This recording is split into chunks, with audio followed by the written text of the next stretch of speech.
Welcome, movie fans. Thanks for joining us for episode 88 of Reading Between the Reels, the premier podcast of Thousand Yard Stares. If you're a new listener, we're so glad you found us. If you've been enjoying the show, please tell someone about us, post on X or Facebook, write a review on your favorite podcast catcher, or just recommend the show to a friend. I'm Craig Dickinson, and I'm joined as always by my co-hosts Corey Hatchmitt, Justin Nolan. What's up, fellas? How we doing tonight?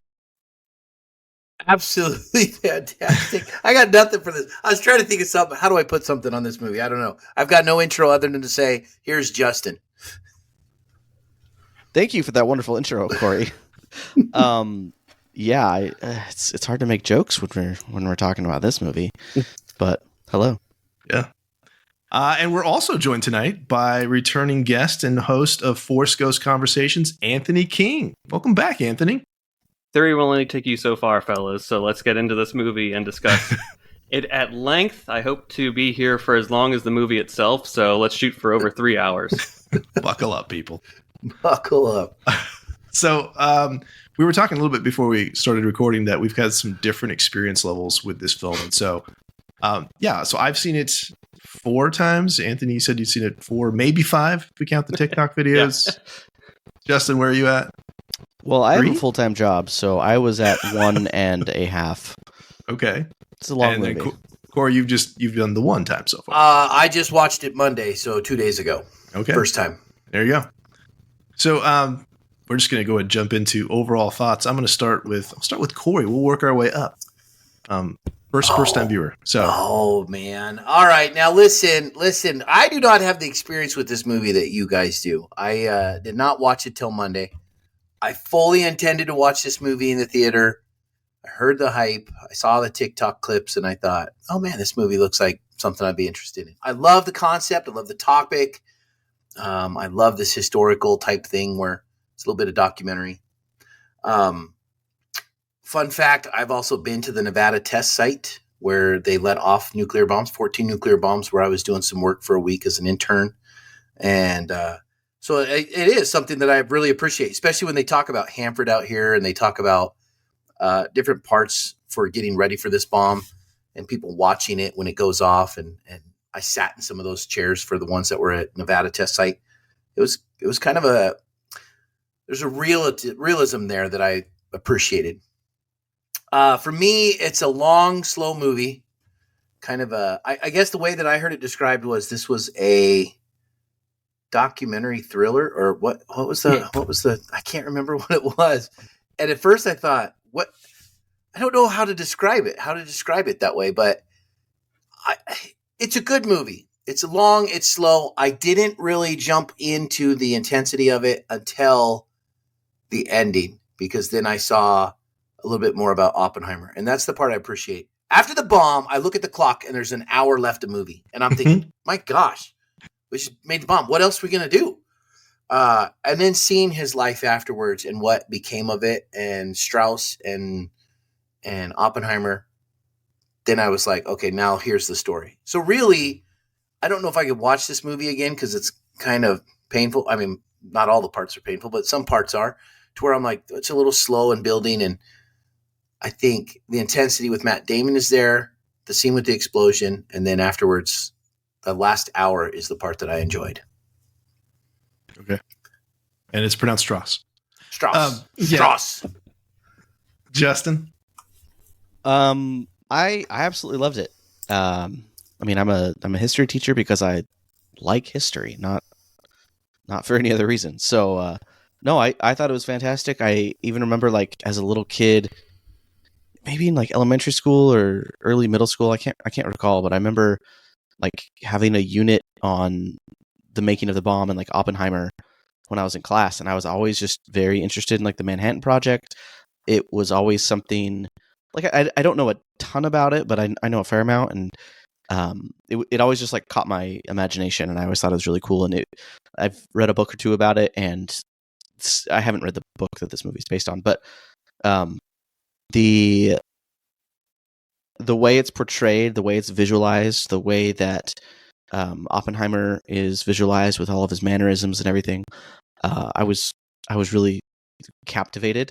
The political side of things, I was like, the political chess matches that they're playing, I didn't love as much as I thought I was going to. It was still interesting, but I'm not as familiar with that historical side of it, so maybe that's why I wasn't as captivated. But overall, I mean, it's a Christopher Nolan movie. Like Christopher Nolan, I can't think of a movie of his I don't enjoy. And the way the story is told, between jumping back and forth in time, at first it was just because there are so many characters to kind of get down and understand. It was a lot, but once you sunk into the movie, I appreciated that style of storytelling, and we'll probably get more into that later in the podcast. But no, I loved it. It was great. I'm definitely going to watch it a second time, fully, and not just clips.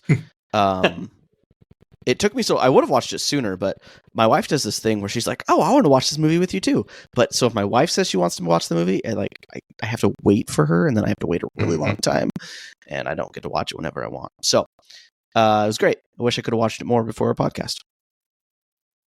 Anthony? Yeah, so I absolutely adore this movie, everything about it. This has projected itself into easily one of my favorite films of all time. Oh. Not only was it an event viewing for me personally, but I feel like this movie is one of those pieces of art that transcends art itself, and it helps to inspire debate and conversation about the themes surrounding both Oppenheimer, the choice to create the atomic bomb and to use the atomic bomb, the aftermath of such a choice.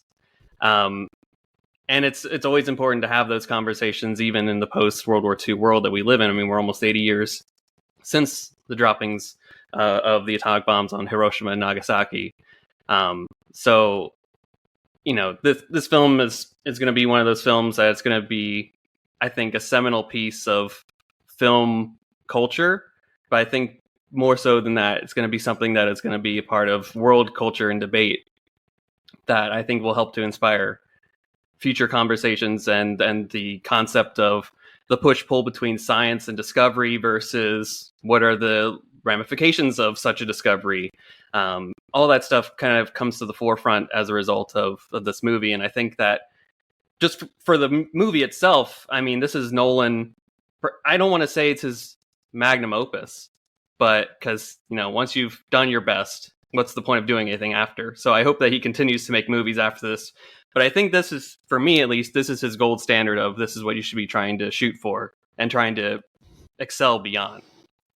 This is a 3-hour movie with primarily dialogue centered around science, and not just science, but nuclear physics, right? It's a really hard topic to condense into just a film that people can, just the general public can get excited about. I mean, this thing almost made $1 billion at the box office, right? That people can go in and sit in and, for the most part, not be bored or, start thinking about anything else, right? With the way attention spans are these days. It takes a very special film. It takes a very special cast. The cast is operating at 110% efficiency, if you ask me. The effects are fantastic. The cinematography is probably some of the best work I've ever seen from a Nolan film. The score is astounding. We'll, of course, get into all those different aspects throughout this podcast. But, this is a film that, like I said before, was event viewing for me. I went to school for history myself. So, this was something that, and a story that I've been intimately aware of for, since I was 8. I want to point out that, for the viewers, listeners at home, of course, this is a visual podcast. So excuse me for pointing this out to the gentleman on the call here, but you may see this picture in the back here that I'm pointing at. And that is a signed picture that I have of the Enola Gay crew, signed by Paul Tibbets, the pilot of the Enola Gay, as well as the navigator Dutch Van Kirk. So I met those guys in 2006 at a World War II kind of convention that we had in my hometown. And I literally saw into their eyes, right, the degree of separation between people that have seen the atomic bomb actually dropped and the mushroom cloud and the aftermath of all that. Like, I've looked into the eyes of men that have actually seen it firsthand. And, that's so powerful to begin with. I've seen the Enola Gay itself, the plane. It's at the National Air and Space Museum outside of Washington, D.C. So like these are important conversations and discussions to have that I think that only a film that's made this well can achieve, right? If we're talking about like how bad the CG is, that dominates the conversation more so than the actual themes and the takeaways of the film overall. So the fact that the film is just operating on absolutely every cylinder possible, it allows us to have these great debates and conversations that will linger on into the future. So those are my overall thoughts right now. I think it kind of, to go off of what you said about that, it's so important too that these historical films are done well, because not most people, but a lot of people are going to remember this historical event from this movie, not from a book, not from living through it. It's going to be from the movie. I mean, for better or for worse, I feel like a lot of people's perception of what happened at and around Pearl Harbor is kind of the same thing. Like, that movie is riddled with historical inaccuracies, but that's kind of what's going to go down in a lot of people's memories. So it's good that they did such a excellent and careful job on this one. Like, they took care to do it right. And I see that. I think it's great. I think it's fantastic. I agree there. I think two things. One, I think I do need more viewings of it, but it's an investment to watch that much. Yeah. There's an emotional investment to watching a movie like this, because you realize, and maybe it's our generation that knows and has seen and met people who've been in that generation around that time, to know the pressure and the time and the crunch and the push and the fight to get every scrap and scientist going. And so there's an investment of emotions to watch an epic biographical thriller. That's what I found the term, biographical thriller like this. And I think that's what it is. And the other part, I think, is I did not watch it in the theater. And that is a problem for a movie that's epic like this for the first viewing. I think I should have watched this in the theater, because then you're locked in. Otherwise, I've got my phone in my hand. You know, I'm doing other things. I'm taking notes for the podcast. I'm distracted a little bit in what I'm doing. And that brings in a little bit of lull in some of the spots that in the theater you wouldn't notice. Yeah, I don't have too much to add to what you guys have seen, but Corey, I would encourage you to rewatch it. And every other time I've rewatched it since the theater experience, I've watched it with the subtitles on. And I know I said this a lot last time when we were talking about Dune, but I think it really helps the movie quite a bit. It's such a smart film.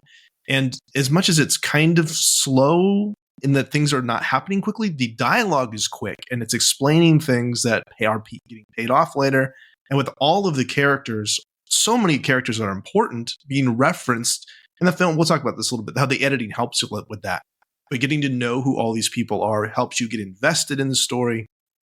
And it just completes that experience. It definitely, in my opinion, demands a rewatch, as does basically everything Christopher Nolan's ever put out. Yeah. But I've enjoyed it.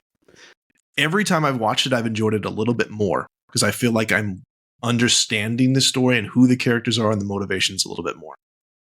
I was a little frustrated on my watching. So it's currently on Peacock, and I watched it on Peacock. And for whatever reason, maybe it's my TV, maybe it's Roku, I don't know what it is.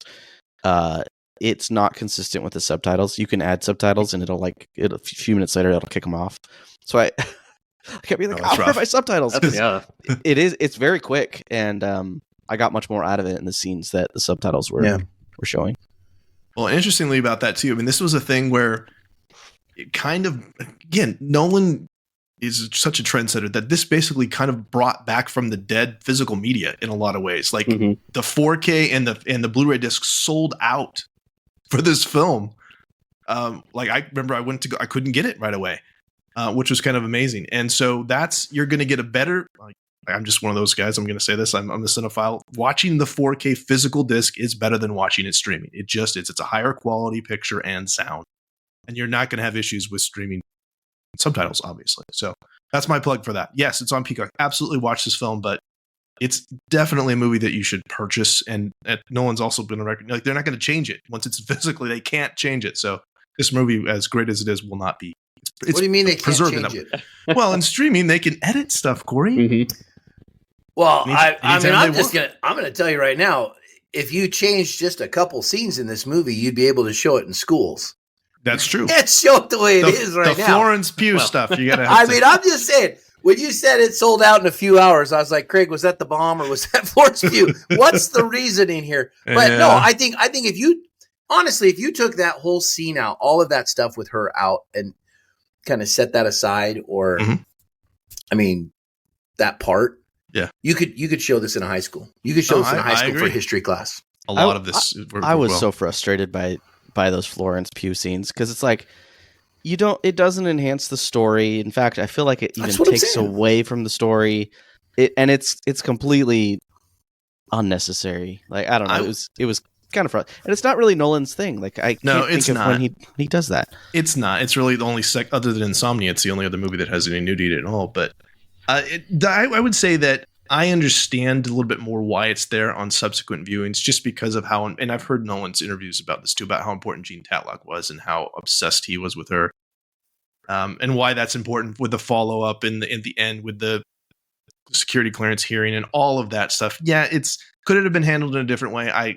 Yes, I would say so. I think you could have done it in a more subtle way without having complete nudity, but it's a nitpick for me. So, anywho, speaking of images, look at that segue. Cinematography. So, composition, color, can work. I'm going to start with you, Anthony, and then we'll go Justin and Corey, then me.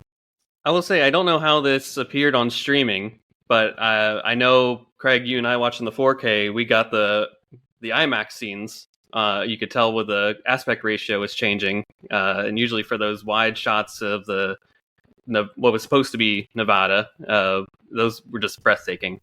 Some really beautiful work on that front in terms of just the color of the desert at nighttime. It really helped, in my opinion, to add to the just the beauty of it, because you really had to convey how much Robert really loved Nevada. Like, even just in my learnings about the man himself, like it wasn't a joke that this man really loved that state and wanted to spend as much time there as possible. So that was really good. So anything that is an IMAX scene automatically just like stands out in my brain. Those were just some really epic scenes there, and especially like that. Can you hear the music montage in the beginning of the movie, with especially the mix of like the atoms breaking and all that work in there? They just infused in there. It's just really added to an interesting and great viewing experience for me and every time I watch it. Justin, you were going to say something. Oh, yeah. So that's good to hear from Anthony, because I almost assumed, based on what I knew of Oppenheimer and why they chose Los Alamos, I thought the love of New Mexico was overplayed, but it sounds like not so much. No, not at all. Yeah. Okay. That's good to know. Okay. I like the movie a little more now. There you go. Anthony, do you have anything else you wanted to talk about image-wise, or? Yeah, I mean, it's just, I think it kind of gets into kind of just the production value of it all, but it just, what was presented on screen just felt very 1940s-esque. I said I've been to a couple World War II reenactments in my lifetime. There is just a visual sight that I think that they captured excellently of the 1940s in this film.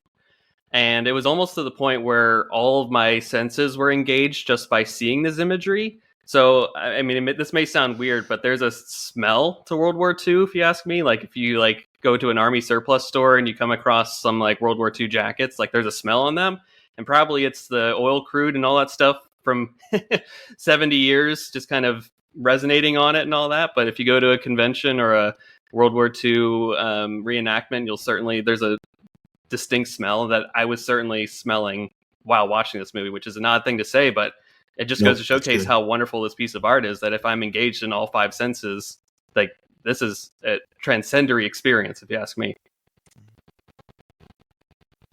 Justin, what about you? Your observations for cinematography? Oh, I'm just thinking about the smell of World War II now. Like, I immediately just thought... I know. Like, honestly, in my mind, the smell of World War II is my grandpa, because he's kind of that age, and he still very much dresses like some of the men in here, like with the really high-waisted pants and things like that. High-waisted pants and a short tie? Yeah, like, I kind of want that to come back. It's not a bad look. No, in terms of cinematography, like you said, Anthony, like you got those really wide shots that kind of just show you the scale of everything and just exactly how remote Los Alamos was and is, I guess.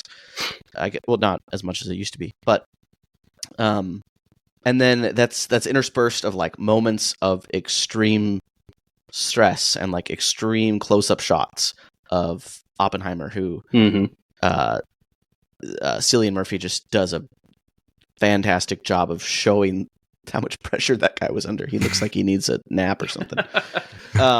But yeah, you just intersperse that with the close-up shots, and like there was a lot of, I don't know what else to call it. Not shaky cam in the traditional sense, like during a fight scene. We usually call that as shaky cam. I guess like a handheld camera. Like it is a little bit rougher, and that adds quite a bit of tension to the scene. At first it grew on me, but at first I was not a fan of the switching off between color and black and white. And I couldn't figure out, it was a good 30 minutes before I'm just like, all right, why are some of these scenes black and white? And from what I understand, it's any scene that's from Strauss's point of view is black and white. Or just not Oppenheimer's point of view. Oppenheimer's color. Or not. Okay, not Oppenheimer. So I ended up liking that quite a bit. I think it added like a weight to the film a little bit. I think we are like mentally trained to view black and white as like seriousness, because serious movies you watched as a kid were always black and white, because that's documentaries, that's older movies, stuff like that. So it adds like a weight to the scenes. And then, this is not my idea, I stole it from somebody, but somebody had mentioned that the idea that his scenes, Strauss's scenes, Strauss. They are in black and white because it conveys like how he views the world. Whereas Oppenheimer is more vibrant and sees like kind of all the colors of the spectrum and sees ups and downs and wrong versus right, where Strauss is just completely black and white. Is it a net benefit or a net loss? And that's it. And with that in mind, I didn't hear that theory until after I watched the movie. But that in mind, I'm like, I gotta go back and watch that. Anyway, so just fantastic. I mean, the cinematography makes the film. It is a beautiful film. It's not a very fast film, so it has to be beautiful. Like, it has to be enjoyable to watch. And Anthony, like you said, I mean, nail on the head, with the exception of smell. It engaged 4 out of 5 of my senses, because it's just, you're immersed, and I wasn't even watching in IMAX. Corey, what about you? Cinematography observations. So I got a couple, though. I think the bomb scene is absolutely brilliant, and people who watched it in the theater must have had sunburns. I mean, it was amazing. I love. That's not a CGI shot. It's not fake. They really blew something up. I mean, it probably is close to a nuclear explosion that you can get without actually going nuclear, from what I hear. But to see the shots and the flame, and to almost, how do you describe this? It's almost like Nolan fell in love with the flame and showed it to you. Like he had a close-up shot, and then he pans back and you see the mushroom, and then you go back in, and then you come back out. Like, and it's just this appreciation of this explosion, and dead silent, absolute silence in the movie, and then you hear him breathing. I mean, what do you say about that? I mean, what movies do you know can pull off absolute silence and make you go, yeah, I'm still here and I'm captivated? Like, you don't think something just went wrong, I mean, he pulls that off incredibly. That whole scene is beautiful. And his quote about becoming death, destroyer of worlds, and then the explosion. And that works for me. The way he does that scene, the whole color of it, the camera work of it, in and out on the explosion, giving us a close-up view and a backup view, the flash, everything. Does anyone else get goosebumps every time they hear that line? Now I am become death. That one. I mean, it's powerful. Yeah. It's the legacy of this character. Every single time, it's like chilling. I mean, what a great way to subvert the expectations too, right? Everyone coming into this movie is like, you're looking for that scene where the test, or at least a bomb, explodes, right? And they're building up to it, and then as soon as you see the detonation, it's just dead silent. Like, what a complete 360, 180, whatever you want to call it, from what people were expecting, and then to just hit them with the wall of sound. Yeah, And well, I love how the silence was punctuated with that quote. Like, Yeah. I think that quote is what breaks the silence, and he says was it earlier fantastic. in the movie too.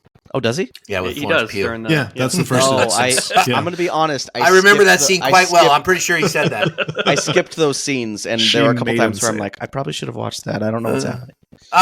So I think the thing about it is, I'm going to say this is the part of the movie that I come to enjoy. This is from the bomb forward, and a little bit before that, but like the last hour and a half, I guess, because there's an intensity. I've always known about Oppenheimer. I teach science. He's been on one of my bell work entry task quotes, the death become destroyer of worlds, what that meant. For the last couple of years, I've had it on there, and I had no idea this movie was coming out. And so I've known who he was. I known about him. I didn't realize all the extra stuff afterwards. I never knew that. And so this is where the biographical thriller part of it comes in, the dirtiness of Hollywood and the world and that doggone Strauss, all of that. It's pronounced And Strauss. I think that's where it brings it in at the end. And the color and the way he does the camera and the work back in black and white and color through there for the rest of the movie works. A lot of cut scenes. The one thing I did notice that was kind of nice, I didn't pay attention before. Most of the time when you're on a train and stuff, it's you kind of have a still camera and stuff, and when they're on the train, it's rocking. The camera is rocking with as a train would, not just shaking, but rocking in time with the camera, with the sound. And I thought that was kind of a nice move. And then this is the only other thing I got to point out about camera work. When they're outside, they always moved somewhere to have their conversation, to have a talk. So like they'd pull up. Nolan does these big sweeping shots. It's almost like you can tell the camera's on a boom or a drone or some kind of a track. So it's always smooth. And he pans along and then goes and zooms into the person, and then they have their conversation. Or this car pulls up, the guy gets out, and they walk along, and then the mark is over here where you're going to engage in your conversation. And they go over to that spot. And the camera's panning in a smooth motion with it. Or it's on a track where it goes, and then it settles in and turns. And so I think Nolan does that a lot in this movie for the outside shots. And then there's other times where he's just straight cutaway, like kind of like what we see here, just a cutaway, and we're sitting there, and the camera's on a tripod somewhere. So it's a little bit different, I think, and I like the sweeping motion because it sets the scene outside. It lets you see them have to move. A lot of it, though, I thought was because of the security-wise. A lot of times back then they had a conversation, and this guy can listen to this conversation, this guy can't. And so they had to walk someplace where, okay, let's go have a talk over here so we can, okay, well, I need this guy and this guy to do this and, what they're working on. And so in my mind, at that time, the secrets and the military aspect and security played a role into all of that stuff. And I think Nolan hit it well with the camera work. Corey, I think you're liking this movie the more and more you talk about it. Listen. Honestly, you think about how many movies you've ever watched that you didn't enjoy. Yeah. And I'm not going to say I didn't enjoy it. I enjoyed this movie. I really did. I was just a little bored. Yeah. And I think I regret not watching it in the theater because I think had I done that, I probably would have been on the same boat with all of you. I really enjoyed the end of this movie. The end of this and from the bomb on, I think is a tremendous movie about who this man was and what he tried to undo. You think about the blood on his hands that he talks about and mentions in Truman's office, which is a fact. And it happened. That did happen. I mean, at that point I go, oh my gosh, there is a realization of what he did. And yeah. Yeah, from what I understand, Oppenheimer was not a fan of Truman after that visit because he basically was not very kind to him, just told him to man up. He said, do not let this SOB into the White House ever again. Yeah. Keep that crybaby out of here. Yeah, they doctored that up a little bit for the movie. But, I think you think about that. I mean, he was in such a push and a rush the whole first half of the movie to make this bomb. And then when he does it, it's like he spends the rest of the last hour of the movie kind of realizing what it is. And probably more than anyone, because when he hears, there's 2 times he cries. I'm going to point this out because this deals with camera work. There's only 2 times he cries in the movie that I saw. He cried. Well, there's a couple, but I mean, he cried when the bomb went off and he walked outside and they were celebrating, everybody was celebrating because they had accomplished this, right? And they were right. He cried. And then he teared up when Truman's on the radio talking about dropping the bomb. Because I feel like that point, this is a man who not only knows the science of it, he knows the science of what those people who just died experienced from it and that he made it. And I feel like you couldn't help but imagine that. Like, oh my gosh, think about this. I know all the safety things that this is what's taking place. This many people died. This many people are about to die in a day. These are about to die in a week. These are about to die in a month. Like you would know that more than anybody.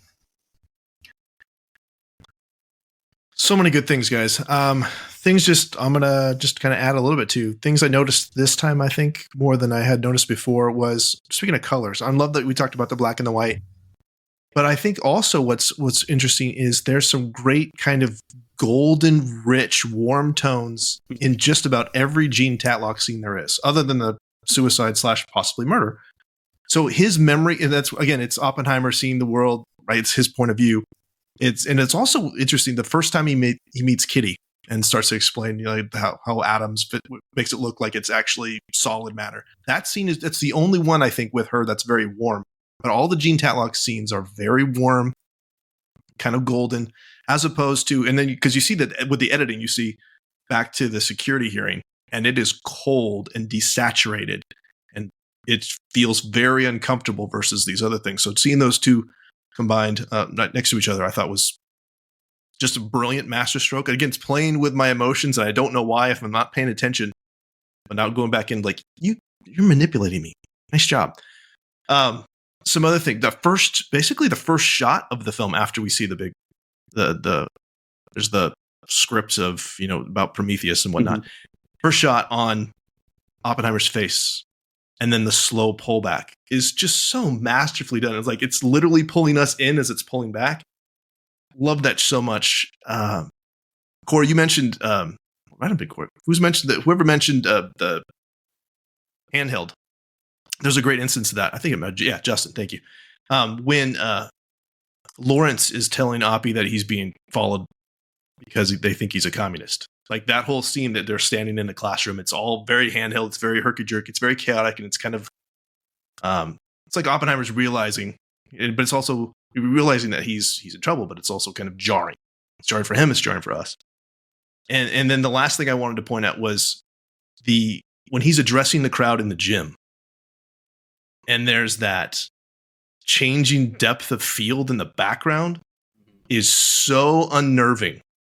Yep. It's so bizarre. And it's just like, it's clearly trying to get us to feel what he's feeling. But there's like this there's this disconnect between what he's saying and what he's feeling. That's how I took that. I'm pretty sure we have that same weird, are you talking about like it's almost like the vibrating depth of field a little bit? Yes. It does that on the train as well. I noticed, and I think there was a third time too, and I don't have it here in my notes, but that was a neat effect that you don't often see in such a historical film. Like you see that in a sci-fi film, maybe, like sci-fi pretty regularly. Yeah, but I mean, this almost could be a sci-fi. It's real, but so much of what they're doing just seems foreign. I would say half the movie almost is like the science that they were doing at the beginning is almost unheard of. Like when you start a whole physics program in the States, it basically is science fiction until it is a real thing. I kept trying to like put myself in their place this entire movie. Like the amount of changes someone during this time would have lived through. I mean, if you were in your 50s or 60s at this time, you would have lived through World War I, which essentially started with horses, and up to this where you're dropping this type of weaponry. I mean, that's just got to be insane. The amount those people just had to digest mentally. It's wild for those, even just like if you're 20 in 1945. I mean, just think about most of the countries in the world, Germany, Soviet Union, Britain, they're all still using bolt action rifles as their main service weapon. They're not even up to semi-automatics like the US is.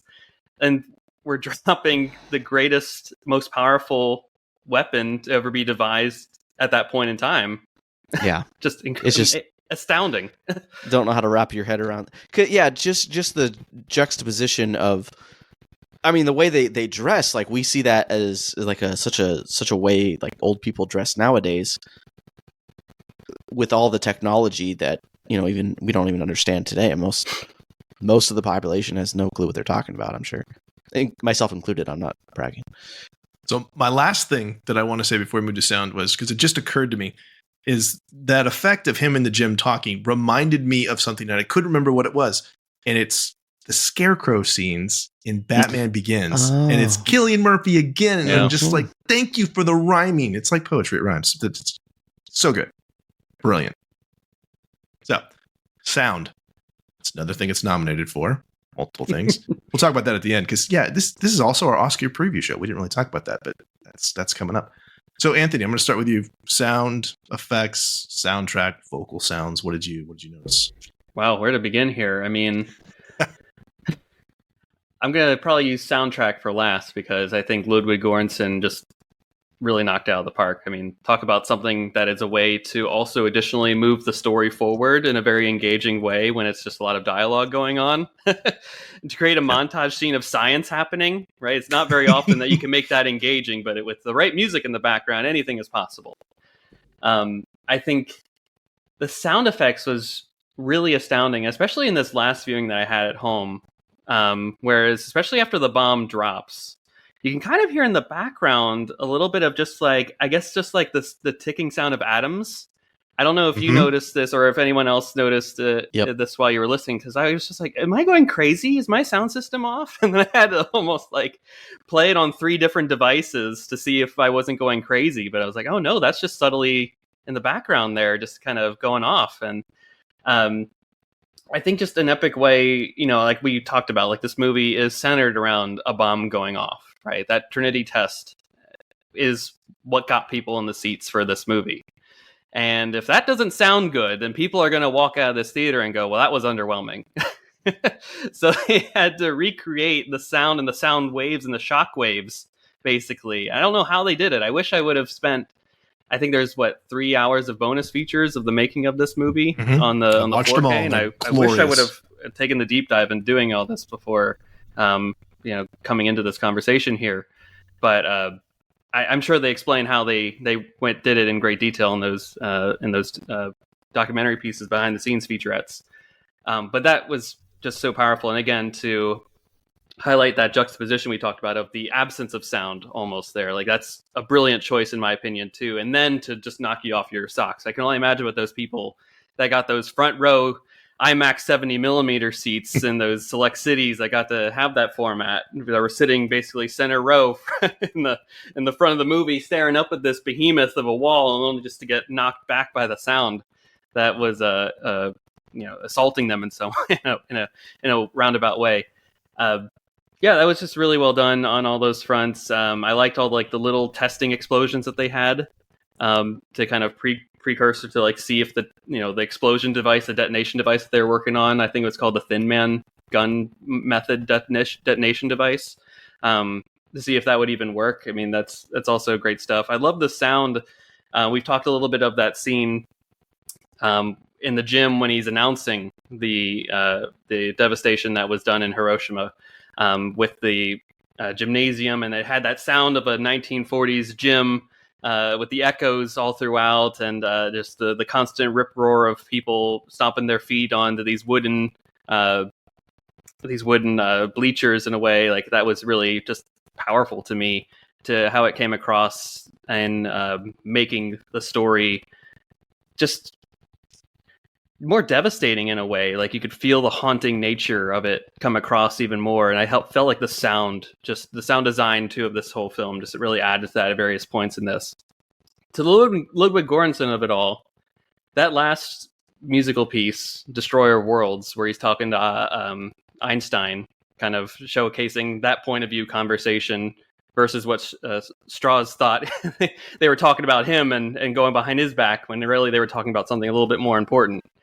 That was one of my top songs on Spotify this past year. And that was, I mean, it's just a brilliant, haunting piece that just showcases the weight and gravity of what that scene was requesting.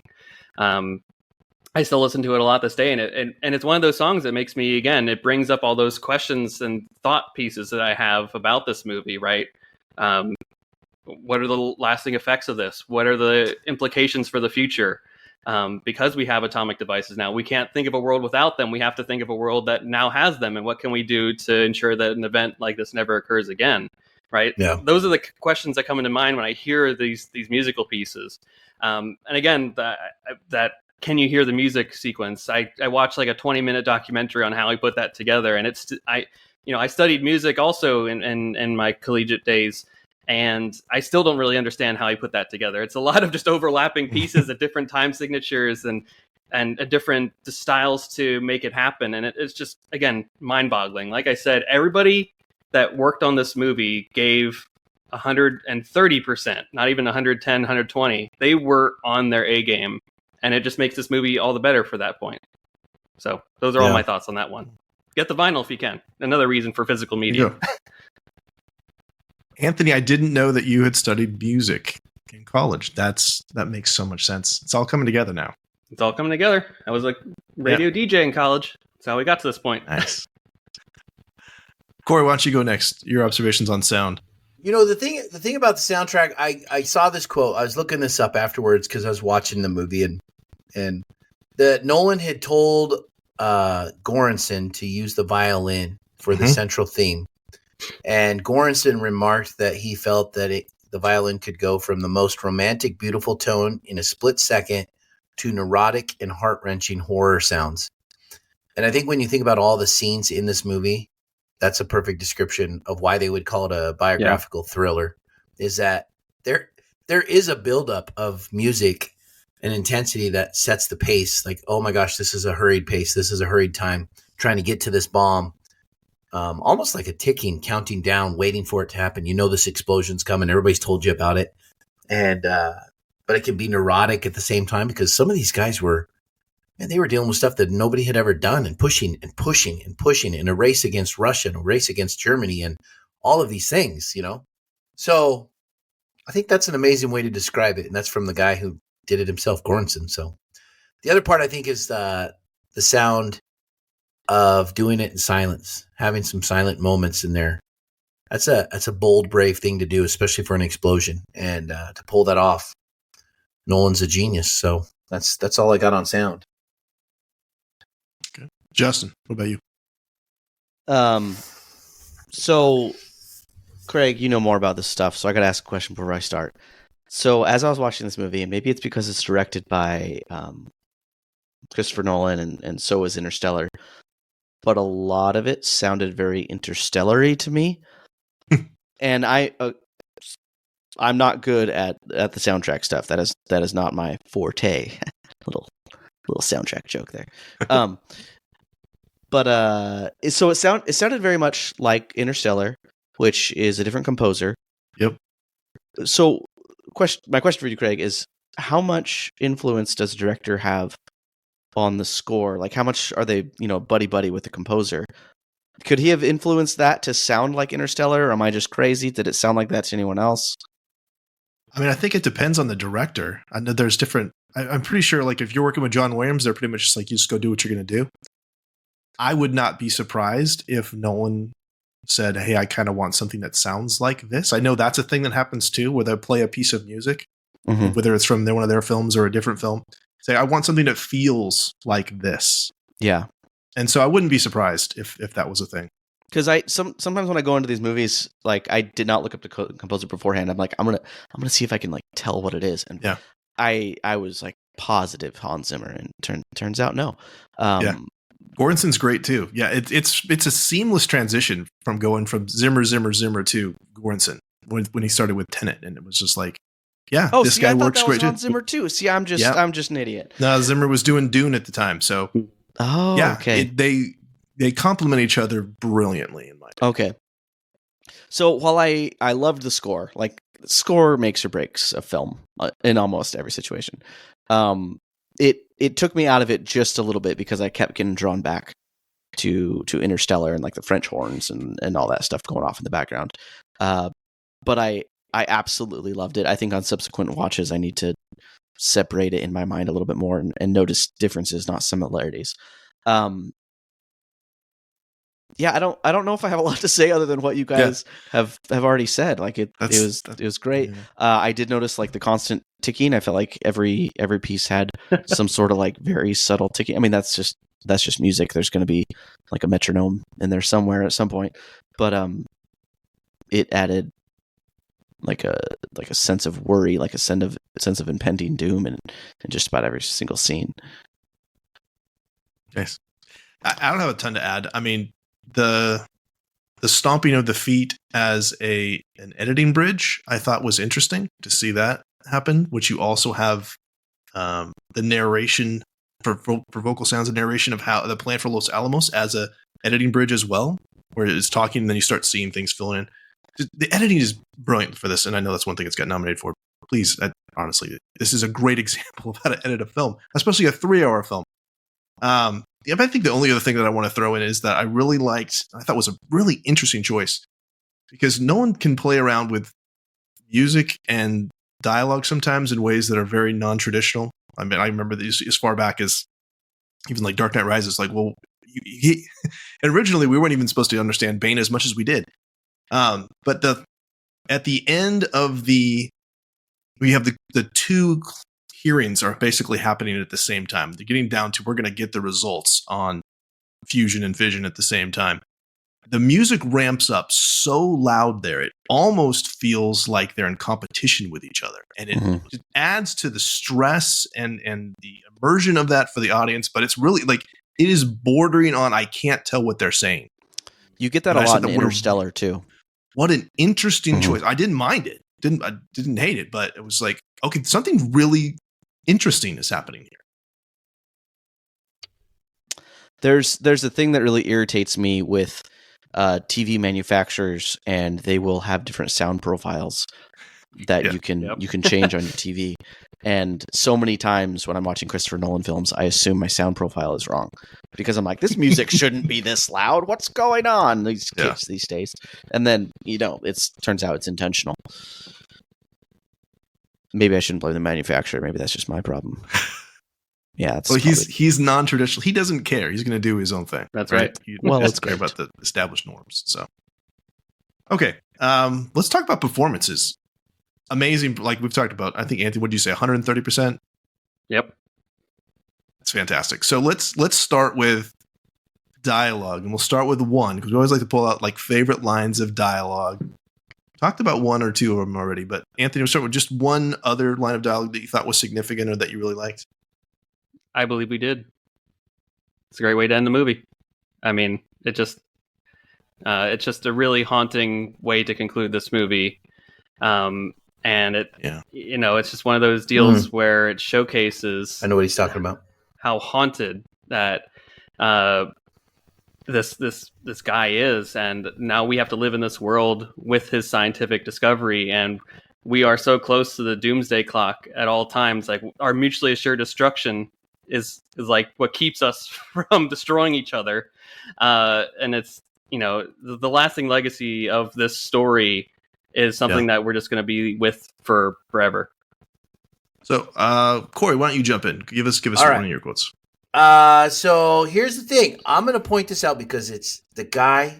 He was a bastard, Strauss. But here's the thing. Robert Downey Jr. delivers this line, and I was going to text you guys if you caught it, and I didn't want to because then I thought you might steal, and it would steal my thunder. And when Strauss meets, how am I saying it wrong, Chris or Craig? What? It's pronounced Strauss, and I'm quoting him every time I say that because he does that the first time because that's who his character is. When he meets Oppenheimer at Einstein, and Oppenheimer rubs him wrong by saying, "Oh, so he's just a lowly shoe salesman," and then Robert Downey Jr. says, "A shoe salesman." Little indignant about it. Oh no! You could tell he was offended. Now you fast forward to the end. Robert Downey Jr. is plotting to take him down and to remove him of his security clearance, paying him as a communist, even though he knows he's not. Like, all these things he's planning on doing. And he says, I spent my entire life trying to build up here to get into the president's cabinet, and they want to send me back to be a lowly shoe salesman. He uses the line that he hates the most, that Robert Oppenheimer said to him. And I don't know, did anybody else catch him say that? Or am I the only one that saw? Oh, because it was a powerful moment of looking and saying, at that moment, I knew he was lying in this whole thing. He was playing this all set up. And then when the kid comes and talks to him afterwards and says, you let me talk about this and playing all this. And he goes, I'm just playing the game. And I was like, man, this is the dirtiest of Washington politics.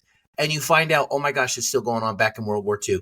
We're not innocent to this. Like this dirty-handed, like I'm going to take somebody down simply because I don't like them and I got a grudge and everything. And it's terrible. Don't even care about security. This guy's one of the most brilliant minds since Einstein, and we can't have him doing anything because you know what? I don't like him. And so I think it was a powerful moment in that, and it ties the two parts of the movie together. It's the payoff, Craig, is what I like to think. The payoff from a two hour gap there. They set it up with that line, lowly shoe salesman, and then bring it back later to quote it. Yeah, there's lots of rhyming dialogue. That was my big thing, and I'll let Justin go here in just a second. But without giving one, but the tons where it's referenced back and forth. So, Justin, did you have one that you wanted to? I have 3. Can I do 3? I'm gonna do 3. Sure, All why right. not? So, it's that good. Strauss. I mean, there's so many. Like I have like 30 here. I'm not even kidding. Strauss says, "Genius is no guarantee of wisdom." Ooh, Love that. I know so many stupid smart people. Not so many. I don't have highfalutin friends. Sorry, Craig. And no, but like I feel like we've all met that guy that is just like an absolute genius, but has zero common sense. So that really hit me. The other one, my other two are, I don't know, funnier. The other one was Leslie Groves, Matt Damon, who they're talking about the near zero chance of catching the atmosphere on fire, and he's like, near zero chance, like near zero. Zero would be nice. Like, that's a real thing, by the way. Yeah, this was a real concern. That was a real concern. Like I this love could that. nuke the atmosphere. In a movie with not a lot of levity, that is absolutely a nice little breath of fresh air. And I love that even though that was in the trailer, it didn't spoil it for me when it happened in the movie. It was great.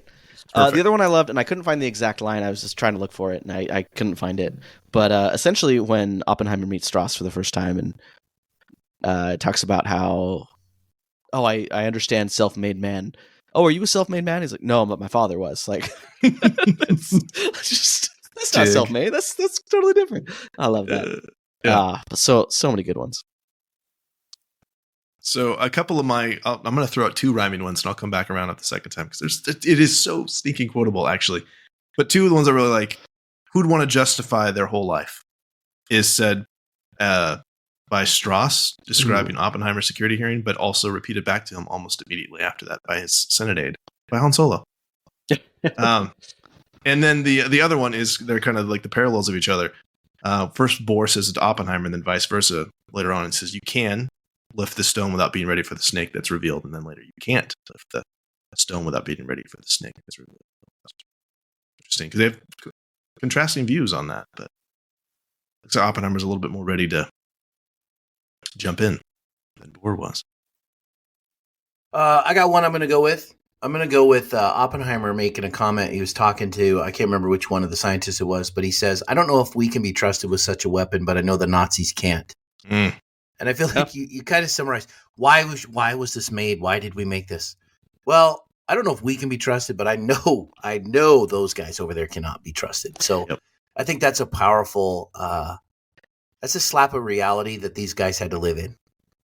And that's how a lot of them justified it too. Yeah. Yeah, they're working on such a project. Yeah, they're in such an impossible situation of if we don't, someone else will. And here's the interesting thing, too, that I've learned in the interim is that Japan was also working on their own atomic project, too, at the same time. Like, interesting. Yeah. So it's interesting how they were so willing to use it against the Nazis, but then as soon as the war ends with Germany, that they're like, oh, I don't know if I want to use it against the Japanese anymore. It's like, well, maybe if they knew, or perhaps they did know, I don't know, how much they were aware of Japan's own atomic program at the same time. Again, history's 2020, but yeah.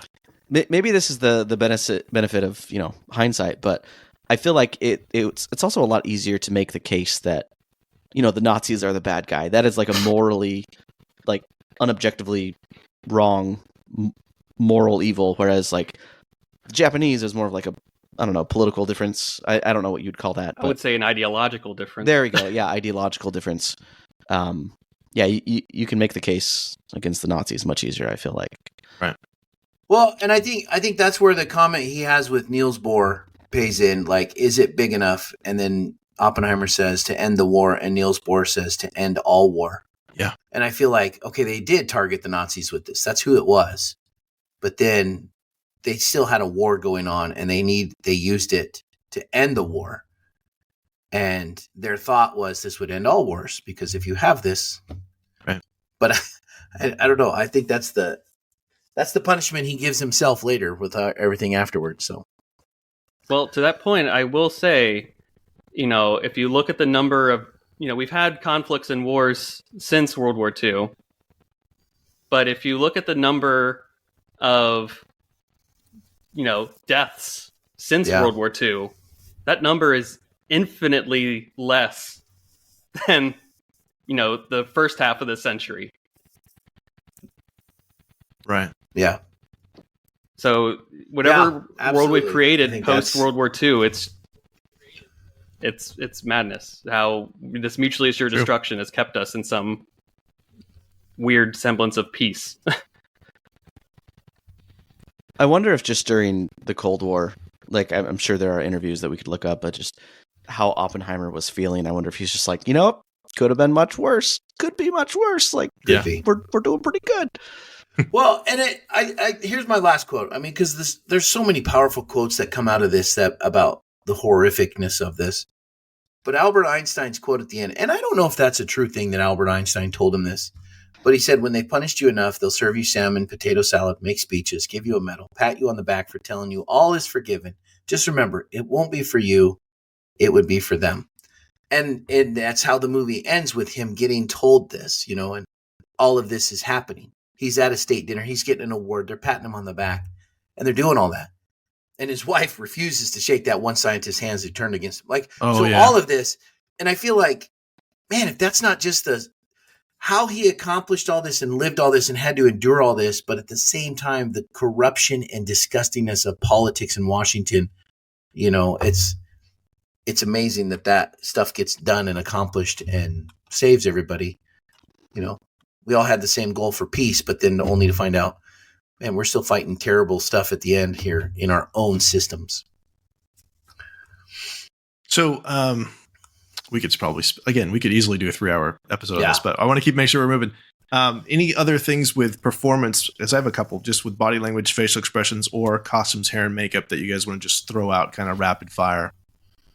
I think with costumes, hair, and makeup, I think movies like this that tend to span decades can sometimes overdo the aging or de-aging through practical effects on their actors.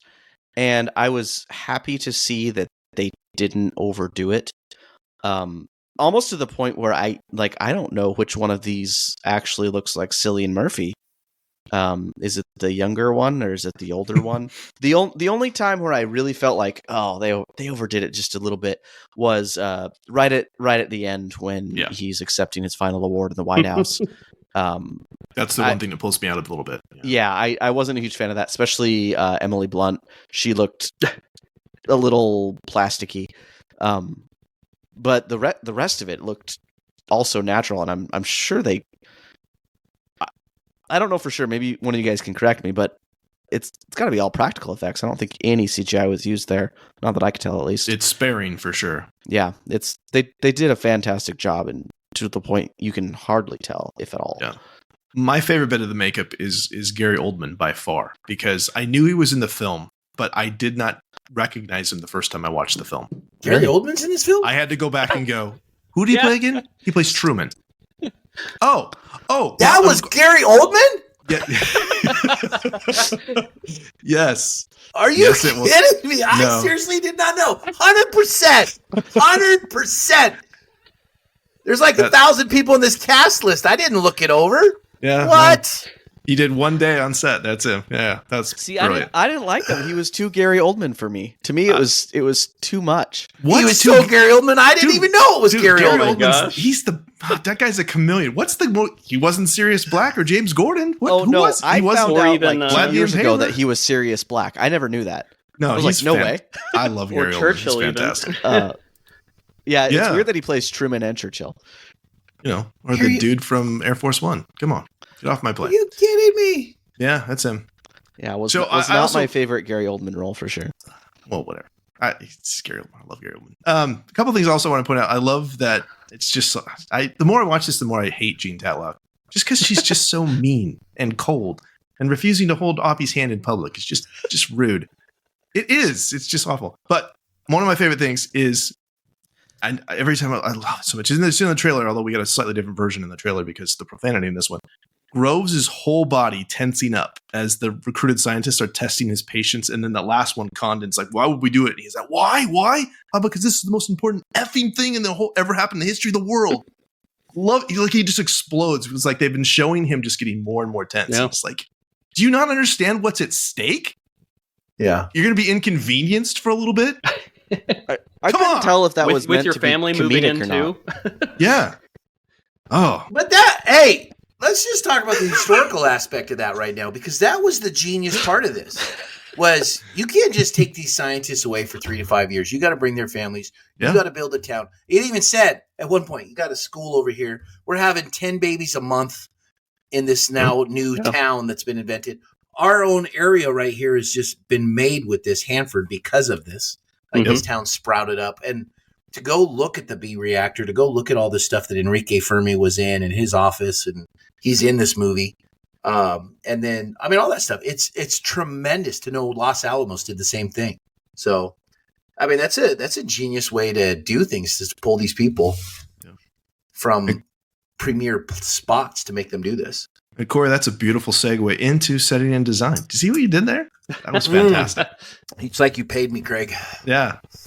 One of my favorite things about this is the fact that Los Alamos has actually kind of grown up, and so they couldn't film all of it there because there's like a Starbucks on the street.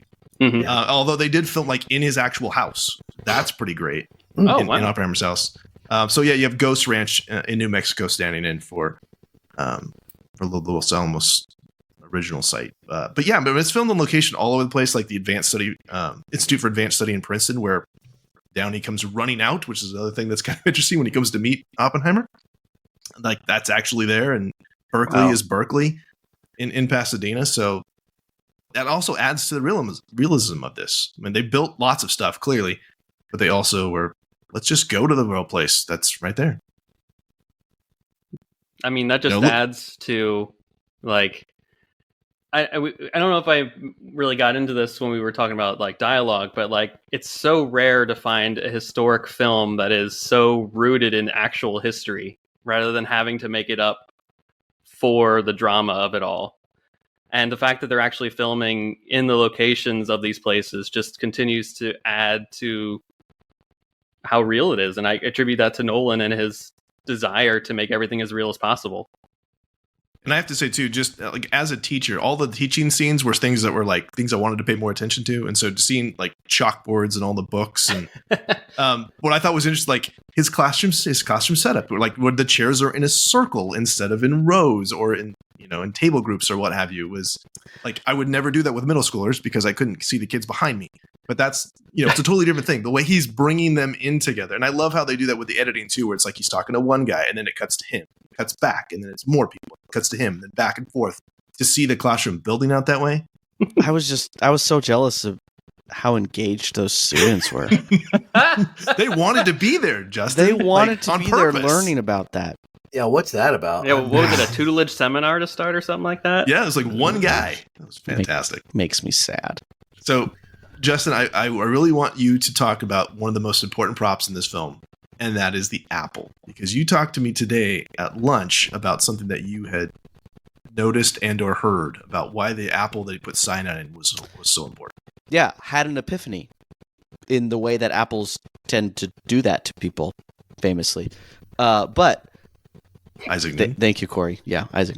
Sir Isaac. His name is Sir. Thank you very much. That was a deep joke for you intellectuals out there. Just kidding.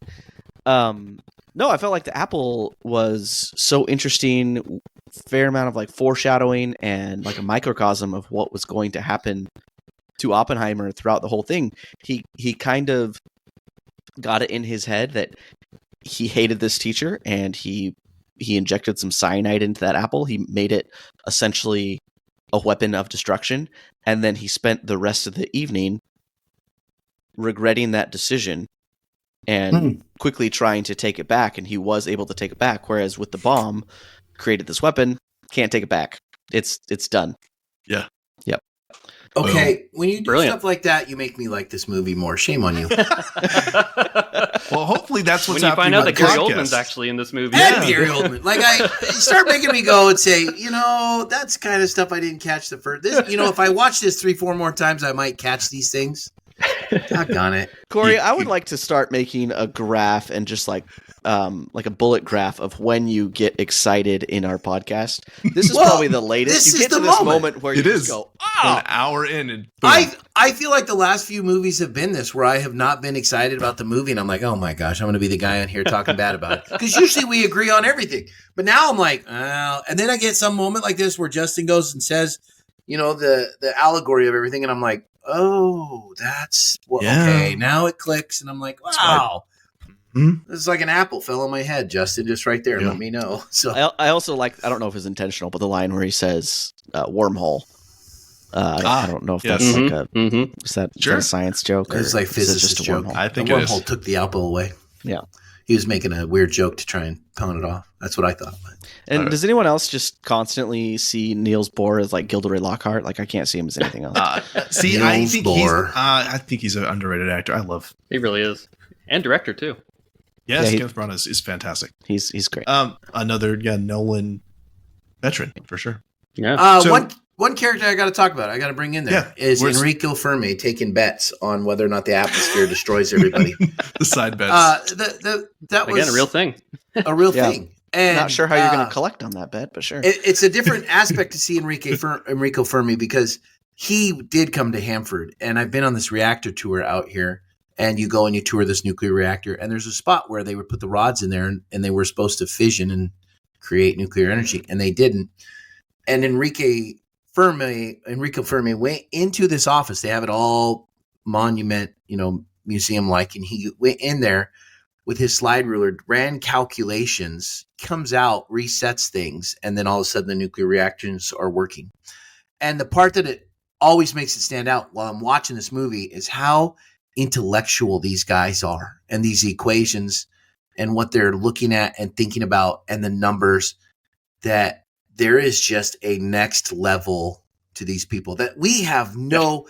How do you make these normal actors act like this, to sound like this, and to pull this off, and still, let's be honest, you have to dumb the science down a little bit so the common person like me can watch this, but you kind of don't want to, because you're like, these people are intellectual and superheroes in this realm of creating this type of stuff, that they had to be highlighted and held up to a pedestal to say this intelligence, single-handedly helped lead to the end of the war.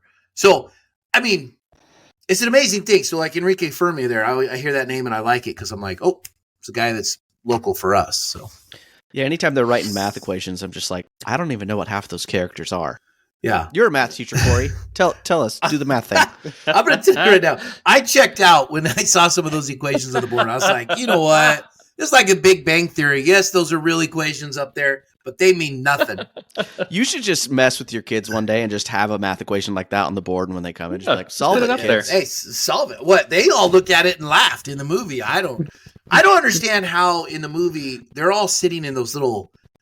It's like this office that was built for them. They're all on these wood chairs. It does not look comfortable. And they're always talking about dropping the marbles in there for how much plutonium is being made, how much uranium is being made. That office does not look inviting. It's like a staff meeting of the greatest minds in the world. Right. And they're on wood chairs. Nobody's leaning back. It was a very different generation to live that way. We're so And I tell you soft. what, like, that was, I don't know if that happened or not, like, the actual marbles, but, like, that's for us at home, the audience. That's the way to tell us how close they are to They're being building. They're finished building. or not. We don't know any other indicator. Like, we don't get the math. Like, I wish I knew what E equals MC squared really means. I couldn't even tell you. or how to calculate it. But I'll tell you this. That's exactly what the marbles are for, because the equation was probably written on the board how close they were all the time, and none of us could get it. So like, well, we got to put some marbles here so people can understand it. Because I guarantee you those scientists knew. I imagine they had a guy on set that's just like, okay, you are our official dumbed down person. Just make sure the normies can understand this stuff. Give them a shot at it. Well, Nolan wrote it, so I guess he must have became an expert to some degree in some of this stuff to even write about it to some degree to begin with.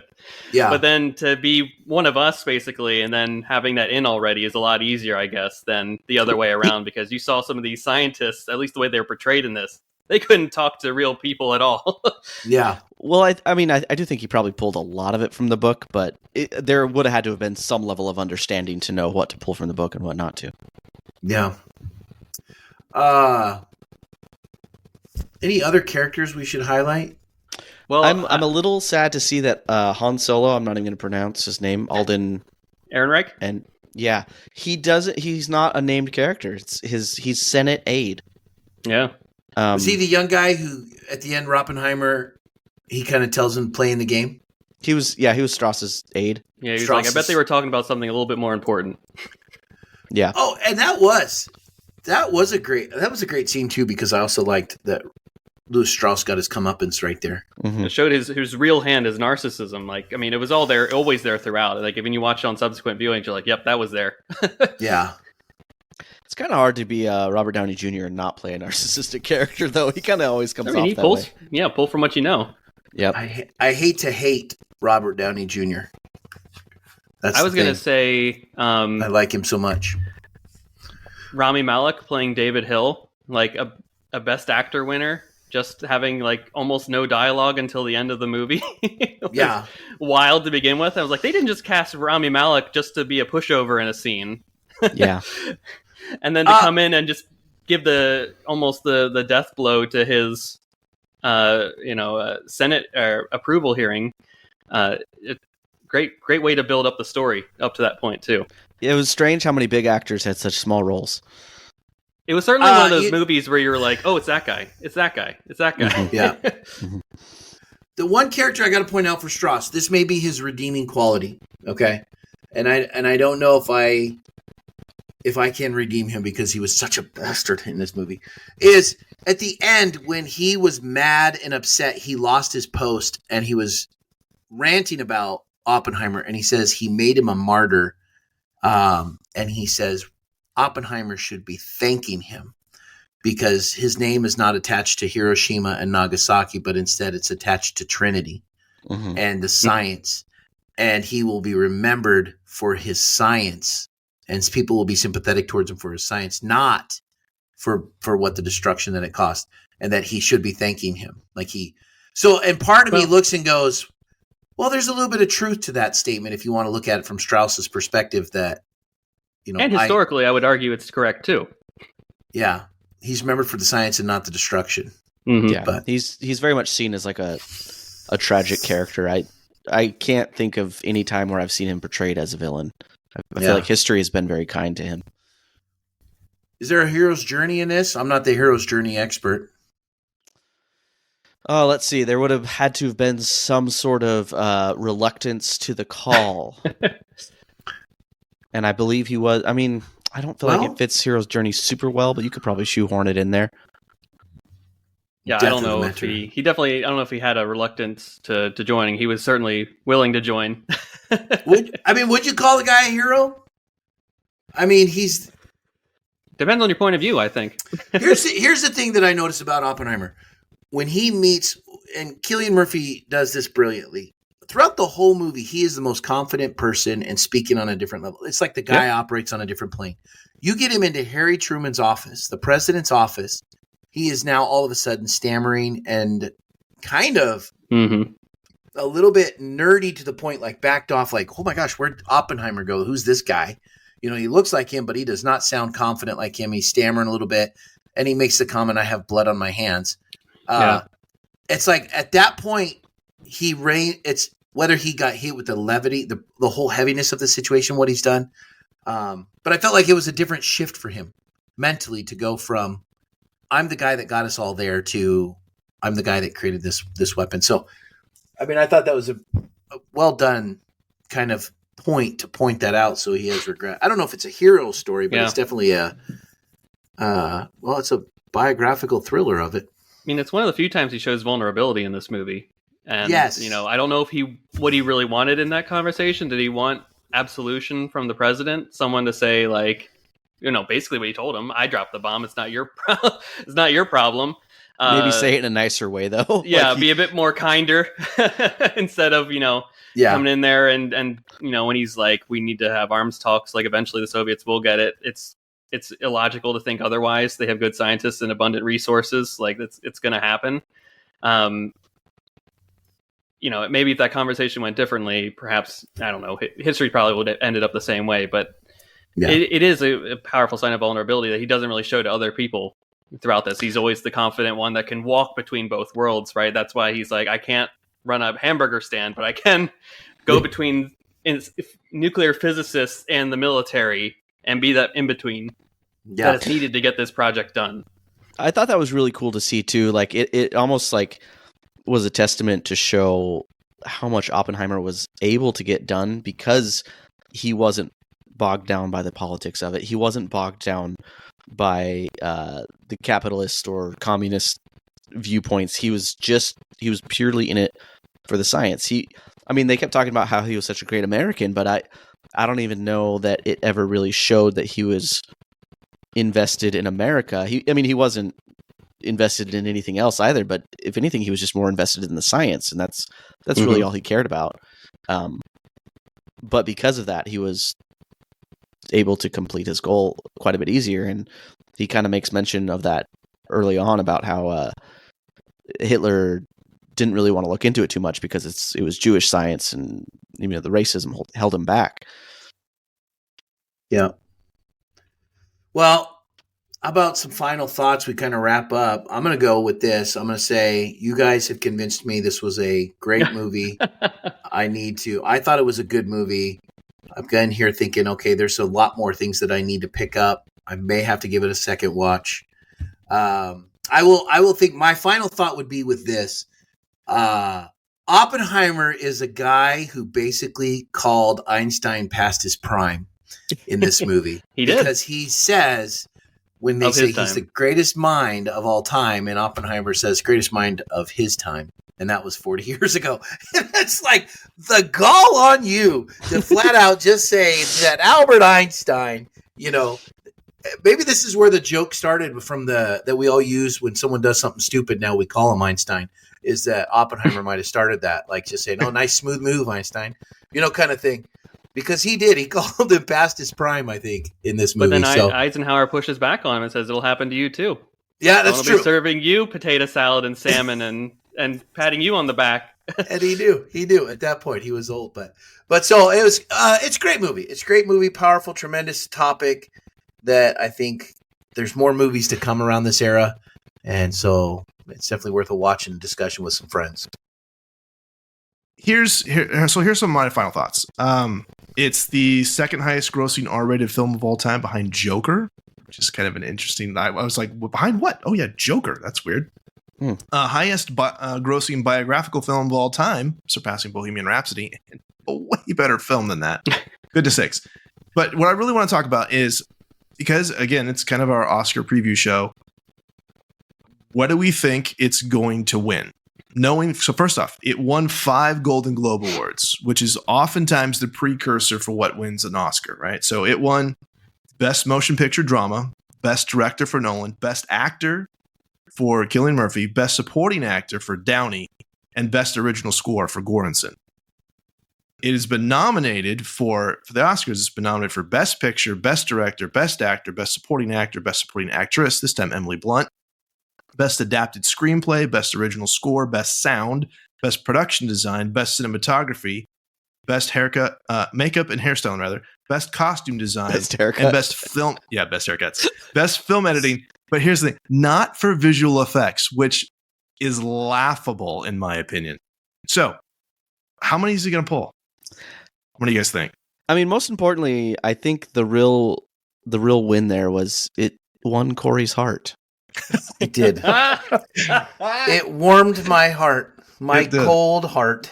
I have to say, right off the top, I think it's a travesty that Damon didn't get nominated for Best Supporting Actor as well, because I know Downey's got the cachet, and I love him in this, and I really do hope that he wins it. I think it's well deserved. Yeah, I think he will too. I think people love Downey. The story, all of it, they just love it. But both of those, anytime he and Cillian Murphy in scenes together, and he and Damon, Cillian Murphy and Damon are together, they're equal for me. They're both just such good pairings. So I love them both. But yeah, I mean, if I had to pick one, I guess I'd pick Downey just as kind of the sentimental favorite. Craig, what's the record for most wins? I know it's Return of the King and Titanic that are tied, I think. That's a good question. I think they have 8, if I'm not mistaken. See, 8 or 7. It's more. I hope it's more, because, both of those are good movies. Deserve their flowers. But I gotta think that it's probably going to be a little less than both of those. But I think it's going to be high. It's going to do very well this coming, March 10th. So 10. 10. Wait, no, hold on a second. No, 11. I'm sorry, 11. So 11. The Ben-Hur, 1915, great film. Yeah, Return of the King and Titanic each received 11 Oscars. So I would be shocked if it won more than that. But yeah, long movies tend to win 16 a lot of Oscars. Something like that was 1, 2, 3, 4, 5, 6, 7, 8, 9, 10, 11, 12, 13. 13, but again, not for visual effects, which whatever. Crazy. What were you watching? Yeah. Well, I appreciate the fact that as spectacularly visual as it is, and it is special effects laden, that it's the acting and the directing that is being lauded. So yeah. I do think that's pretty spectacular. I do spend a lot of my time watching films that are nominated in preparation, so that I feel like I have an opinion when it comes to what is nominated and what is going to win. Yeah. And what should win. So just I'm part of those conversations when they come up. Yeah. I am a little disappointed about the visual effects portion. I think a nomination would be great. I think that Godzilla Minus One is going to win just for how it looks based off of the budget that it had, which is astounding. I think that I'm going to do somewhere around 7 to 8, if I'm going to be honest there. I definitely think it's a lock for Best Picture, Director. Cillian Murphy is going to win for Actor. Robert Downey Jr. is going to win for Supporting Actor. So that's 4 right there. Yeah. You could very easily win a couple more. Score, certainly. Score is going to win. So that's 5 right there. I would hope so. Yeah. So it's going to clear house. Let's just say that. It's going to win more than anything else on March 10th by a long shot. And it deserves it. So too. It certainly deserves it. It is a great film. We watch a lot of movies, and I enjoy movies for different reasons, different types of movies. But this was a great film, and I don't use the word lightly. I'll say nothing wrong with popcorn films, but this isn't one where you can just sit and turn your brain off. This is an engaging piece. Yeah, that's what Corey said. You have to be emotionally invested to watch this movie, not just the 3 hours, but also it's going to be. You're gonna think about it afterwards. You're gonna put your phone away, man. Come on. Well, that's the thing about movies nowadays. With us not watching movies into theaters, but being released to streaming, or just going to the streaming mentality of I'll wait till it comes out on streaming. Is you are not when you go to the theater, you are invested. You have to turn your phone off because you can't. How dare you? And you're gonna be sitting there with a pop and a couple candy bars and some nachos.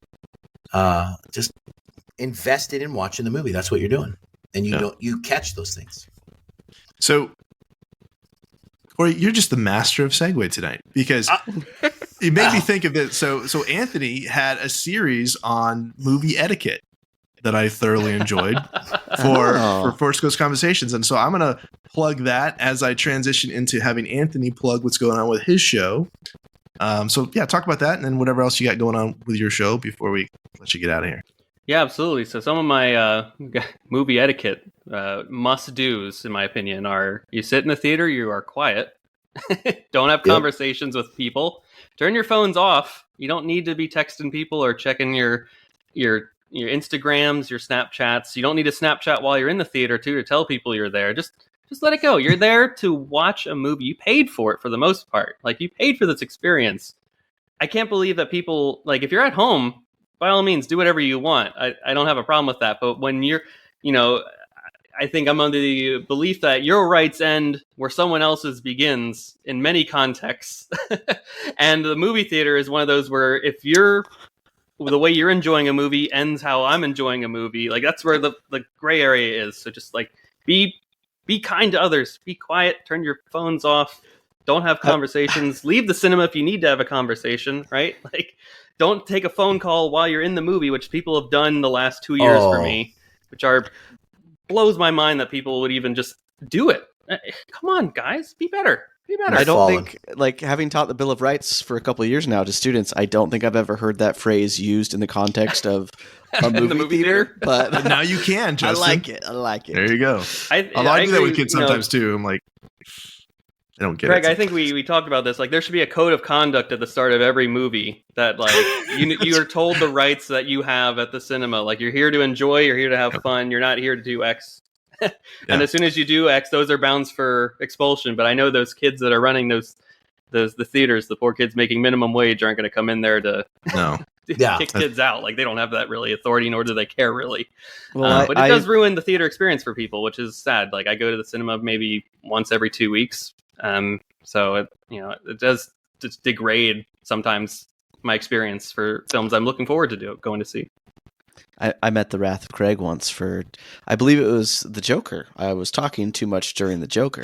And afterwards, Craig's like, man, that Justin guy never shut up. I'm like, sorry, Craig. I blocked it out until just now, Justin. Hurt my feelings. So, Anthony, what's going on with the show? What are you guys doing on Force Ghost Conversations right now? Well, before we get into that, I'd like to just talk a bit more about this movie if I can. No, that's fine. I wanted to have my soapbox for a bit. No, you're fine. Movie. I just want to make sure you get an opportunity to plug. So yes, of course, of course. So, like I said, this movie it transcends art because it's a way that we can have these conversations, and it brings up the importance and pivotal nature of why we should be careful of those that do have access to nuclear power, nuclear armament. International talks and peace conversations should always be at the forefront of our thinking whenever we're doing actions. Unfortunately, we live in a world now where these weapons do exist, but it was something that was going to happen regardless because every country was pushing towards they were going to get it, whether it was Nazi Germany, whether it was someone else, the Soviet Union. Right, that's just the unfortunate nature, and we got to it first, which is a really astounding scientific achievement. But as this movie talks about, it's that horrific yet also it's the duality of scientific achievement. Right, in the right hands, it's a deterrent, but in the wrong hands, it creates a world-ending, destructive machine. And the Teller piece of it all, where he's like, until someone builds a bigger bomb, right? We just keep outgrowing each other and it's just human nature to keep building something bigger than the last guy. And we're on this constant endless cycle where we're hoping that we elect good leaders and that people are in good positions to make diplomatic relations. And we're just always one tick away from the doomsday clock going off and the world going to all oblivion. So this movie just, again, brings out those questions and conversations. And, I am a student of history myself. I had multiple family members. My grandparents served in World War II. They were in the European theater. This movie, again, brings out those great debates of should we have used the atomic bombs? And I think for all of us on this call, as Americans, we would probably say unequivocally, yes. We had to do it. Otherwise, right, we had to exhaust all options if we could have before invading Japan. The invasions of Peleliu, Iwo Jima, and Okinawa as precursors to the invasion of Japan showcased that the Japanese defense was going to be stout, and women and children were being trained to be a part of the homeland defense. And who knows how long that the war would have lasted and the death toll that would have regarded on both sides. I don't think it's hyperbole to suggest that if the atomic bombs had not been dropped, like the Japanese culture may not exist in the way that we have it today. We may have only a handful of Japanese, cultural Japanese people if we had gone through with Operation Downfall, the invasion of Japan. Mm. So, I mean, it's that really hard question of, is one life versus 5 lives, right? It's such, and the after effects of the bomb are just horrendous, right? You see the images and the horror stories that people had. I'm going to share a full list of after material that I think people that are listening should review to just educate ourselves more on this topic. From the Japanese perspective, from our perspective, from all multiple perspectives of just about the Pacific War in general. We've talked about it's a war of ideology in the Pacific. The Japanese philosophy at the time was they'd rather die in combat than surrender. That's the enemy we were up against. They were willing to take 10 lives before dying themselves in various cases. That's the motive that they had at Iwo Jima, which is where we had more casualties than the Japanese did. And it took 36 days to capture 8 miles of land on that little island in the Pacific that no one's heard of until we invaded it. It just brings up these horrific conversations that just need to be had because we live in this post Hiroshima and Nagasaki world. Unfortunately, those are the only 2 times that we have dropped these weapons. And I hope that we never drop them again. I hope that, we keep having sane people in charge of these important weapons and people that are doing diplomatic work across the globe as more countries either get nuclear power or we can remove our nuclear arsenals and all that stuff. Of course, we don't live in a Cold War anymore, but of course, any country at any time could deviate from that plan and we're off on this different case. But I will say the only piece of this is an astounding fact here too. I'm going to just share some amazing facts I've learned just by looking into this story. Only 2% of the uranium in the little boy atomic bomb that dropped on Hiroshima worked. So the bomb was only 2% effective, and 80,000 people died instantly with that bomb. That is a true fact. It was only 2% effective. Could you imagine if it was 10%, 20%, 50%? These weapons are incredible. And now we have even more destructive weapons, right? They show in the movie, the H-bombs, right? How big of a big city killers they are, right? And then Strauss is like, go draw some of those on our side versus Moscow, right? That's the mutually assured destruction world that we live in these days. And then that's why I think Oppenheimer is so haunted by his work, is I've created, the Prometheus aspect of it all. I've given them the power to destroy themselves. And his whole purpose afterwards is to say, how can we, arms talks? We need to have discussions about this. We need diplomacy. This is what I recommend. It's going to happen. They're going to get it. We can't keep just outbuilding each other and building up our arsenals and saying, I have more than you, and that's why you're not going to attack me, right? We need to rely on communication and focus on that and do the best we can to avoid anything at all possible that would lead to such a fact of our the annihilation of humanity, if you will. The other important stat that I want to share with you all that it's really, really powerful as to for Americans at least. I've shared the expectation was 5 million Japanese people were expected to die because of, and our projections of if we invaded Japan. They were expecting 1 million American soldiers, 1 million American soldier casualties if we had invaded Japan through Operation Downfall, both parts of the operation. The Purple Heart order that we did in anticipation of that invasion, we are still giving out Purple Hearts from that order, that original order in 1945 to soldiers that are injured in the battlefields these days. So that just goes to show you what carnage we've avoided because of these atomic bombing droppings. And frankly, those are all the details that I need in order to justify the usage of these weapons, however horrible they are. But it is that catch-22 of we have used them. Now we can hopefully try to do everything we can to learn from the events and to hopefully never have to deal with another nuclear weapon dropping again. Hopefully that is something that a world that we don't live in, our children don't live in, our children's children don't live in. That's the only thing that I hope that we can really take away from this movie and continue to have conversations about how important it is to be thinking about that and top of mind as we move forward into the future. So just like I mentioned, some final thoughts, not really final thoughts, but just like this movie is just one side of it all. It's very much Oppenheimer's perspective, right? You see him looking at the destruction of Hiroshima and Nagasaki. We don't see the actual photos and all that stuff. So I would definitely recommend listeners, if you want to explore the Pacific War and World War II more in general, and perhaps even the destruction of Hiroshima and Nagasaki from the Japanese perspective and what those folks went through, I would highly recommend Barefoot Gen, both the manga and the anime, which is about a kid's perspective that actually lived and survived from the Hiroshima bombing. It's not tied to the Hiroshima and Nagasaki bombings itself, but the firebombing of Tokyo is discussed in the film Grave of the Fireflies, which is a really horrific and horrendous piece of anime. Godzilla Minus One, it's a wonderful movie that came out this past year, but it talks about the psychological impact of the aftermath of World War II, especially with that Godzilla motif being a creature created as a result of the atomic weapons. The documentary you can find on HBO, White Light, Black Rain, is really, really powerful and a great way to just learn more about both sides, the American and Japanese perspective in regards to the aftermath of the atomic bombings. The book Hiroshima by John Hersey is also a very powerful story about survivors.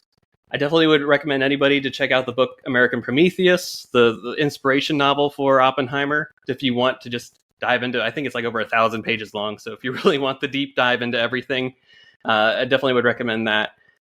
Just some more, I think it's very important to understand how different the psychology and ideology of the Pacific War compared to what was going on in Europe is to why the atomic bombs were dropped in the beginning. So I would recommend someone read With the Old Breed at Peleliu and Okinawa by E.B. Sledge, who's also featured in the HBO miniseries The Pacific. It's a great way to kind of dip your feet into how horrendous the Pacific War actually was. I think Tora Tora Tora is a great film depicting the events of Pearl Harbor. Letters from Iwo Jima, a great movie that showcases the Japanese perspective in some of the later battles of World War II. And just some final books, The Rape of Nanjing by Iris Chang and War Without Mercy by John Dower, showcases how racism was such a pivotal aspect of creating the differences between just the Japanese and other aggressors, if you will, in the Pacific that they were fighting against, which led to so much of the great carnage that resulted in the Pacific War. So that is all of my really final thoughts and soapbox about this movie and why I think it's so important for people to watch and to learn and to debate and to understand, as it's not just a piece of good film, which it is, but it is a film that invites conversation and it asks us to look inward and think about these important questions. So I hope that the listeners do spend some of their time in the next couple of days contemplating these important topics. But anywho, on the other side of things, thanks for sharing your passion, Anthony. Yeah, I do host a Star Wars podcast called Force Ghost Conversations, where weekly we discuss all the things in regards to Star Wars. Sometimes we touch into the Lucasfilm galaxy side of things, so Indiana Jones and Willow and whatever else they may do in the future. So if you're into all that and you like deep dive, cozy discussions, that is your place for that. So we're currently doing Bad Batch discussions right now as season 3. The final season of Bad Batch is premiering on Disney Plus. So every Sunday we have a new episode based off of what came out on Wednesday on Disney Plus. So you can find us on all of the podcast sites, Spotify, Apple Podcasts. We're there. Just search for Force Ghost Conversations and you'll find us in some capacity. And if you want to continue the conversation via social media, we're on Twitter, X, Instagram, YouTube, TikTok, Hive. Just search Force Ghost Conversations again and we'll be there in some capacity. So thank you to Craig, Justin, and Corey for having me on. I know I kind of helped to initiate this conversation as to, talking about this movie. So thanks for letting me again have this soapbox, because these are some questions and thoughts that I've been having for quite some time that, my wife Elise is thrilled that I have someone else to chat about them with rather than just sitting at the dinner table and asking her what her thoughts are on this stuff. Yeah. So. Awesome. Yeah, it's good to have you back, Anthony. We've enjoyed every time you've been on the show, and you brought some passion for sure and some insights for things we hadn't thought about. So we appreciate you showing up and joining us tonight. And we just want to thank everybody else for listening. And if you'd like to connect with us, you can find us on X and Facebook. Email us at readingbetweenreels@gmail.com, or you can use the SpeakPipe app on our website. If you enjoyed the show, please tell a friend and support us by writing a review on your favorite podcast catcher. And one last thing, our next episode will be a review of Ghostbusters Afterlife. Send us an email or voicemail about your favorite moments from Ghostbusters Afterlife, and we'll share it on the next episode.